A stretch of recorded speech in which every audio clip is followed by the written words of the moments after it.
Today I will show you the use of concatenate function in Microsoft Excel. In this sheet you see column A have few data and column B have few data. We will use concatenate function in column C. So let's start.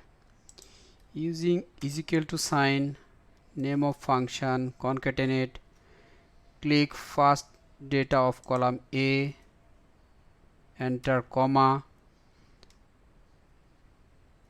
If you want to use something space or another thing between these two columns data, you can use double quotation, your desired character, another double quotation, press comma, and now click on column B data, close the bracket. Now press enter. You see data is combined between hyphen in these two columns data.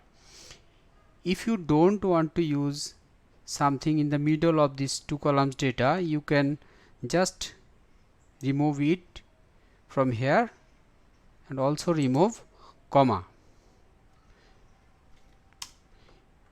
Now click here and press. Now you see the plus sign. Just click here and you see data is already filled up. Thank you for watching.